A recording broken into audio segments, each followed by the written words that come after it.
हमने इसी पिछली वीडियो में देखा था कि कैसे पहला स्टार सिर्फ 2 कॉस्मिक डस्ट से बना है, लेकिन एक बात हम छोड़ गए थे कि आखिर ये कार्बन जैसे एलिमेंट कहाँ से आ गए स्टार्स में। अब कहा तो हमने ये था कि बेसिकली ये स्टार के डेथ होने की वजह से ये एलिमेंट रिलीज हो जाते हैं, जो साइज पर डिपेंड करता है।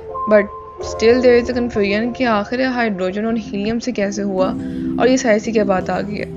So welcome to the series of Secrets of Cosmos. You are watching Explore with Hafia. Stars, जिनमें हमारा सन भी लिस्ट में है। स्टार तो कहते उसको हैं जो एनर्जी खुद बनाए, like he is the prime minister of solar system. ये स्टार्स डिफरेंट तरह के होते हैं, मींस हर स्टार का साइज एक जैसा नहीं होता। कुछ बहुत बड़े और कुछ हमारे सन की तरह मीडियम साइज के होते हैं। इन साइज के साथ साथ फिर टेम्परेचर भी मुख्तलिफ होता है। अब साइज मुख्तलिफ है तो इनकी एंडिंग स्टेज भी मुख्तलिफ होगी। ये बिल्कुल ऐसे है जैसे एक पेपर का जलाना और एक लकड़ी का जलाना, दोनों की एंडिंग में फ़र्क होगा। तो हमारे पास 2 तरह के स्टार्स हैं, एक लो मैस स्टार और एक हाई मैस स्टार। हमारा सन लो मैस स्टार की कैटेगरी में आता है। So let's focus on this size of star, क्योंकि हम ये जानना चाहते हैं कि आखिर हमारे स्टार का अख्ताम कैसा होगा। इस वक्त हमारा सन एक स्टेज पर, जिसे मेन सीक्वेंस कहते हैं, ये वो स्टेज है जिसमें हमारा सन मोस्टली अपनी लाइफ स्पेंड करता है और अपनी ड्यूटीज़ के अकॉर्डिंग सारे प्लैनेट्स को एनर्जी दे रहा होता है। But let's imagine for a minute कि इसका एक आखिरी वक्त आ गया है। हम दिल के बगैर नहीं रह सकते। अगर दिल ब्लड सप्लाई करना छोड़ दें तो हम ऑब्वियसली ज़िंदा नहीं रह सकते। बिल्कुल इस तरह सन के लिए उसका दिल फ्यूजन प्रोसेस है, जिसमें हाइड्रोजन हीलियम में कन्वर्ट होता है, और जैसे जैसे ये कन्वर्जन होती रहती है वैसे वैसे सूरज को एनर्जी मिलती रहती है। स्टार्स की एंडिंग स्टेज से मतलब ये होता है कि फ्यूजन स्टॉप हो गई है या हाइड्रोजन एज अ फ्यूल ख़त्म हो गया है, जैसे गाड़ी में पेट्रोल। अब इसमें सन मेन सीक्वेंस वाली स्टेज से बाहर आ गया है और रेड जायंट फेज में एंटर हो गया है।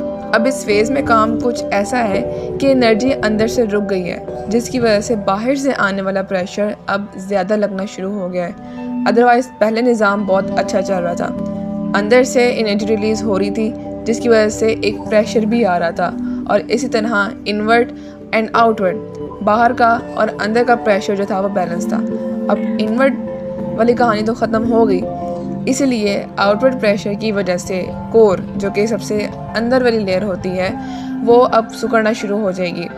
बिल्कुल ऐसे जैसे कागज़ का गोला हाथ में रख कर दबाते हैं और वो क्रम्बल्ड हो जाता है। इस कायनात में हर चीज़ के लिए एक मखसूस टेम्परेचर और प्रेशर है। अगर मखसूस शरह से ज़्यादा टेम्परेचर या प्रेशर बढ़ जाए तो प्रोसेस अपनी कोई और शक्ल अपना लेगा। अब कोर सिकुड़ आए, जिसकी वजह से एरिया कम हो रहा है, पर यहाँ पर प्रेशर, टेम्परेचर और डेंसिटी ज़्यादा हो रही है। इन सब की वजह से पीछे थोड़ा बहुत बचा हुआ हीलियम फ्यूज होना शुरू हो जाएगा।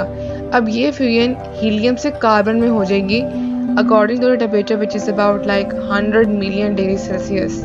लेकिन यहाँ पर एक अहम बात आ गई है कि पहले कोर में एनर्जी नहीं थी, जिसकी वजह से बाहर से आने वाला प्रेशर बहुत ज़्यादा था। अब हीलियम की चूँकि फ्यूजन स्टार्ट हो गया, जिसका मतलब ये है कि एनर्जी एकदम से बढ़ गई है। इस एकदम से बढ़ने वाली एनर्जी की वजह से बाहर वाली जो लेयर है वो फैलना शुरू हो जाएगी, जिसकी वजह से साथ ही साथ टेम्परेचर कम हो जाएगा। इस टेम्परेचर के डिक्रीज होने की वजह से हमारा सन रेड कलर में होगा, जिसे हम रेड जायंट कहते हैं। आउटर लेयर जो एनर्जी के एकदम से ज़्यादा होने की वजह से एक्सपेंड की थी, तो ये लेयर आहिस्ता आहिस्ता स्टार की ग्रेविटी से भी दूर हो जाएंगी, and eventually they will be removed and it will give us a feel of dust and gases which we love to say planetary nebula. और इसी नेबुला में कार्बन जैसे एलिमेंट्स भी हैं, and the most amazing part is कि new stars की formation भी इसी में ही होती है। This is the very amazing process of the universe कि जिसमें ख़त्म हो रहे हैं उसी में ही काम शुरू हो रहा है। It's just like a recycling process. अब रह गया हमारे पास एक core which we love to say white dwarf. ये ड्वार्फ डेंस और हॉट होते हैं, बट आफ्टर बिलियन ईयर्स ये कूल डाउन हो जाते हैं and they will fade away.